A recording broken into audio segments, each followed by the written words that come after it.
There is something deeply wrong with the eggs in your fridge. For thousands of years, eggs were considered a complete food, dense nutrition in a perfect package. They sustained farmers through brutal workdays, fed families through long winters, and were prized as a symbol of health and vitality.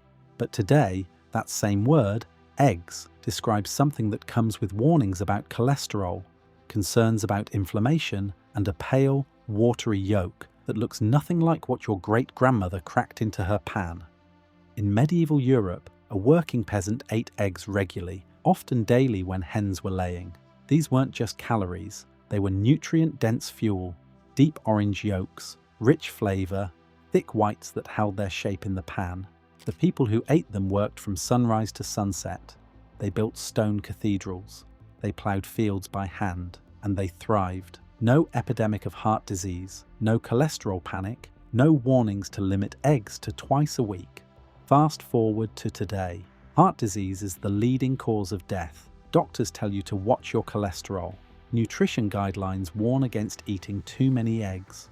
Meanwhile, the eggs in your carton have pale yellow yolks, thin watery whites, and almost no flavour. Your grandparents ate eggs every morning without worry. So what the hell changed? The answer isn't that eggs became dangerous. The answer is that modern eggs are not the same food. They're an industrialized product, created in conditions that strip away nutrition and introduce contamination. And the medieval farmer who gathered eggs from his backyard hens knew something about nutrition that the egg industry desperately wants you to forget. Before we go deeper, drop a comment and tell us, do you eat eggs regularly? Have you noticed differences between store eggs and farm eggs? Let us know below, because what you're about to discover will change how you see every carton on the shelf. Section 1. The modern failure. Eggs that aren't eggs. Pick up a carton of eggs at the supermarket. The label says grade A large, maybe vegetarian fed, maybe even cage-free. But crack open them and look at the yolks. They're pale yellow. Crack one into a pan, and the white spreads thin across the surface, watery and weak. The yolk breaks easily. And the taste? Barely anything. This is what we've been conditioned to accept as normal. But it's not normal. It's the result of an industrial system that prioritizes production volume over nutritional quality. Modern eggs come from hens packed into massive operations. Tens of thousands of birds in a single facility. These hens live their entire lives indoors under artificial light. They never see the sun. They never touch grass. They never scratch in dirt looking for bugs. They're fed a standardized ration of corn and soy, engineered for rapid growth and maximum egg production. The goal is simple: produce the most eggs in the shortest time at the lowest cost. Nutrition isn't part of the equation. Medieval eggs came from hens that lived outside. They ranged freely, scratching in pastures, eating grass, seeds, insects, worms. That diet produced eggs with deep orange yolks, thick whites, and shells so strong you had to crack them hard. The difference wasn't the breed of chicken, it was what the chicken ate and how it lived. A hen is basically a nutrient processor. What goes in determines what comes out. Feed a hen nothing but corn and soy, and you get a nutritionally empty egg. Let a hen eat what chickens naturally eat, bugs, greens, seeds, and you get a completely different product. Section 2. What changed? The single biggest difference between medieval eggs and modern eggs is what the chickens ate. Medieval hens were true omnivores. They ate kitchen scraps, garden waste, insects, grubs, worms, grass, seeds, and whatever they could forage. That diverse diet delivered a complex mix of nutrients that ended up concentrated in the egg. Modern hens eat a monotonous diet of commodity grains, almost entirely GMO corn and soy. These grains are cheap and energy-dense, perfect for maximizing production, but they're nutritionally inferior to the diverse diet hens naturally seek. Here's the nutritional breakdown. A 2007 study published in the journal Renewable Agriculture and Food Systems compared eggs from hens raised on pasture to standard supermarket eggs. The pastured eggs had 1/3 less cholesterol, 1/4 less saturated fat, 2/3 more vitamin A, 2 times more omega-3 fatty acids, 3 times more vitamin E, and 7 times more beta-carotene. That beta-carotene is what gives the yolk its deep orange color. It's a powerful antioxidant that protects your cells and supports immune function. Pale yellow yolks have almost none.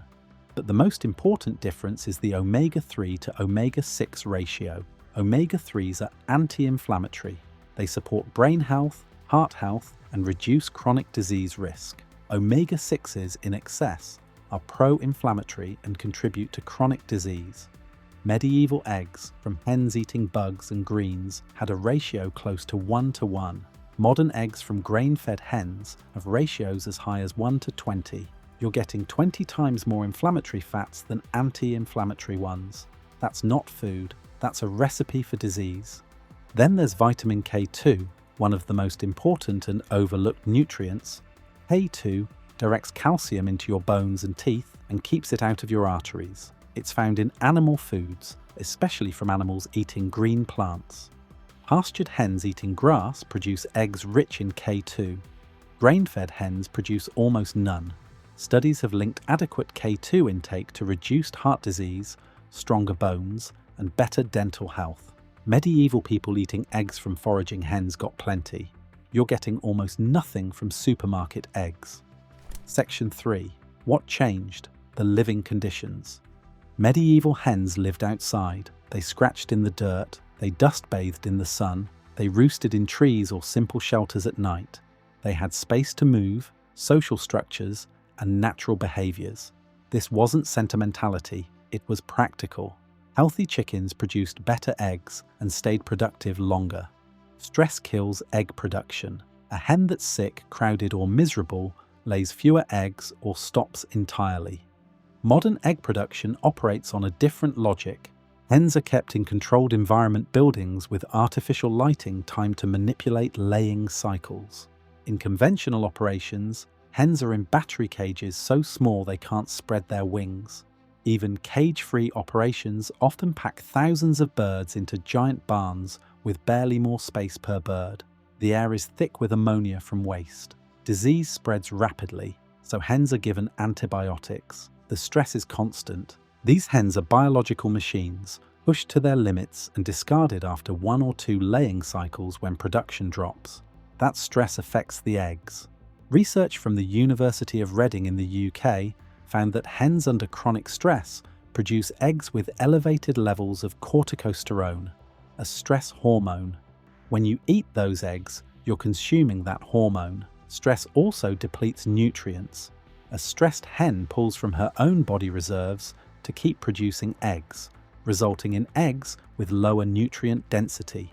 Medieval hens lived low-stress lives. They laid seasonally, taking natural breaks. The eggs they produced came from hens in good health, and that health was transferred to the egg. Section 4. What changed? The breed. Medieval chickens were hardy, dual-purpose breeds, good for eggs and good for meat. Breeds like the Dorking, the Houdan, the old-style Sussex. These birds matured slowly, lived long, and laid moderate amounts of eggs with rich yolks and strong shells. They were adapted to forage, survive weather, and resist disease. Modern egg production uses hybrid breeds engineered for one purpose: maximum egg output. The Leghorn is the dominant breed, developed to lay over 300 eggs per year, compared to 150 to 200 for heritage breeds. That extreme productivity comes at a cost. These birds burn out fast. Their bodies are under constant metabolic stress. They're more fragile, more prone to disease, and their eggs are nutritionally diluted. You can't get 300 high-quality eggs per year from a single hen. The body can't source that many nutrients from a grain-only diet, so the eggs are quantity over quality. Thin shells, pale yolks, weak whites. Medieval hens laid fewer eggs, but each one was packed with nutrition because the hen had time to recover and replenish between cycles. Section 5. What changed? The chemical contamination. Modern hens are fed not just corn and soy, but feed laced with additives. Synthetic vitamins to make up for nutritional gaps. Antibiotics to prevent disease in crowded conditions. Sometimes even arsenic-based compounds to promote growth and improve flesh color in spent hens. Pesticide and herbicide residues from GMO feed crops concentrate in the hen's body and end up in the egg. Glyphosate, the herbicide used on most corn and soy, has been found in egg samples. This chemical disrupts gut bacteria and is classified as a probable carcinogen. Then there's the salmonella problem. Industrial egg operations are breeding grounds for pathogens, tens of thousands of hens packed together, waste accumulating, poor ventilation. It's perfect for bacteria.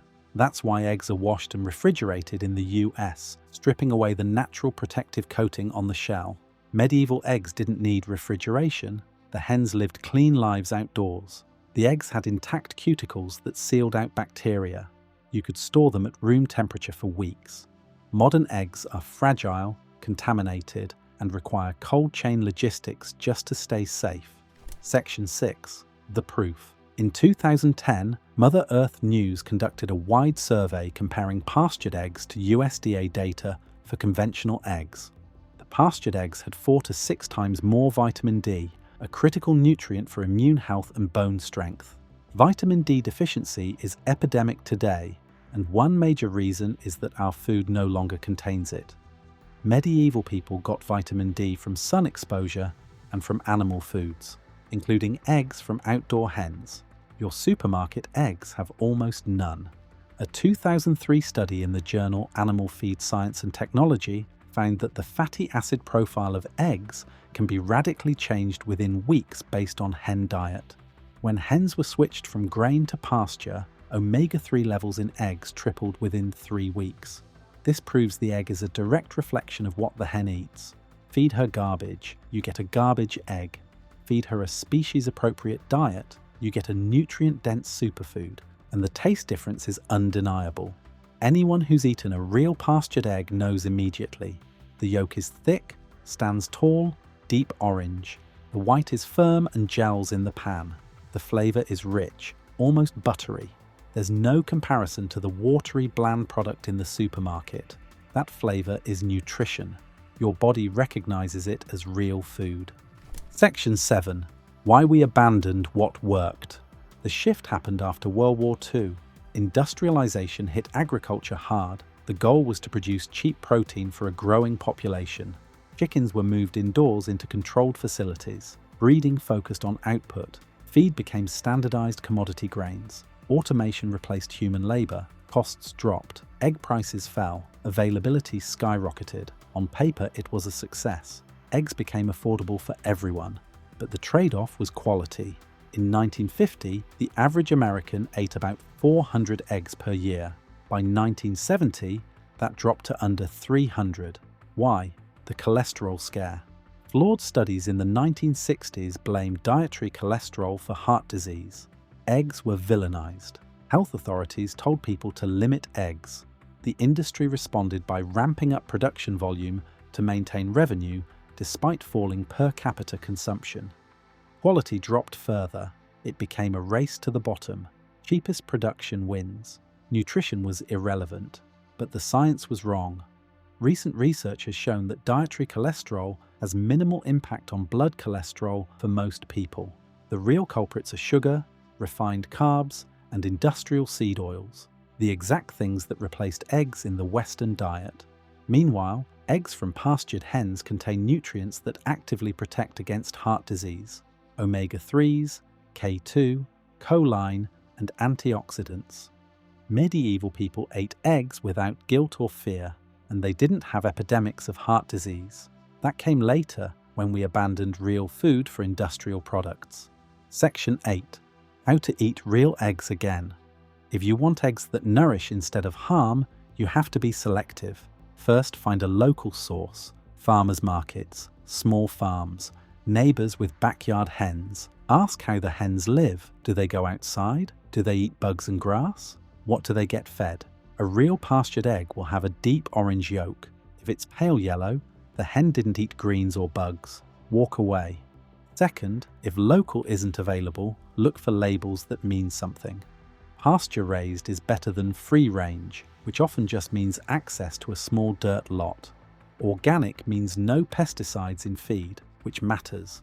But organic alone doesn't guarantee outdoor access or quality diet.